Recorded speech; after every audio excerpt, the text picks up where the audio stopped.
bekordan bekorga birovlarning farzandini yomonlamaslik kerak edi. Hozirgina bir yaqin insonimiz bilan bir joyga ovqatlanish uchun kirgan edik. O'sha joyda yonimizda ham 3-4 ta katta odamlar o'tirgan ekan. Yo'lda bo'yida endi joy qilingan, shu joyda choy ichib o'tirgan edik. Bir chiroyli avtomashinada ikkita bola keldi. Chiroyli kiyingan, oppoqqina chiroyli, yaxshi bolalar ekan ko'rinishidan. O'zlari akkuratni kiyinib olibdi. Haligi yanimizda odammiz, stolda o'tirgan odamlar aytayapti-da. O'ziga qolsa bir tiyin pul topmaydi bu bolalar. Otasini davrada yuribdi deb endi haligi bolalar haqida har xil gaplar gapiryapti. Endi eshitishni xohlamasam ham qulog'imga kirib qoldi-da bular. Birovning farzandini-chi bunaqa demaslik kerak edi. Mana shaxsan o'zim fikrim. Mana masalan biz hunarmandmiz. Issiq kunda mana turpaqqa bilanib, loyga bilanib, og'ir ishlar qilib qiynalib yuribmiz-da. Lekin farzandlarimizni o'qitish niyatimiz, maqsadimiz shu, o'qitish, pokiza kiyinib yursin, chiroyli mashinalarda yursin, chiroyli kiyimlar kiyinsin deb turib, o'zimiz shu yomon ishlarni qilib yuribmiz.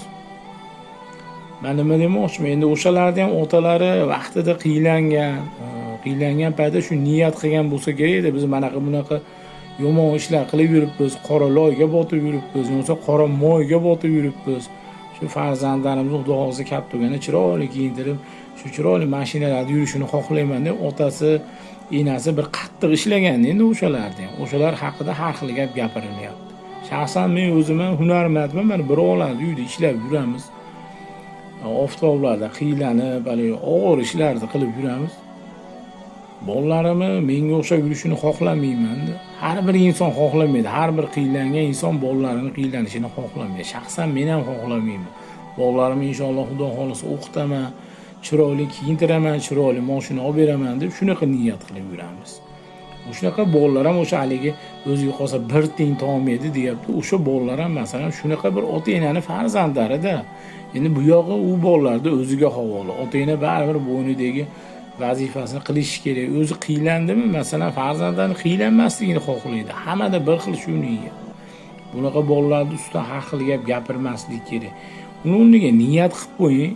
Meni ham farzandim shunaqa chiroyli bo'lib, chiroyli mashinalar minib, oq ko'ylak, bir oppoqqina bir kiyimlarni kiyib chiroyli bo'lib yursin deb niyat qilib qo'ying. Yomon fikr bildirib nima qilasiz? Baribir o'shalar ham o'zimizni ukalarimiz, yo'qsa akalarimiz, o'zimiz farzandlarimizdek gapda, hammamiz bitta o'zbekmiz. Alloh barchamizni to'g'ri yo'lda adashtirmasin.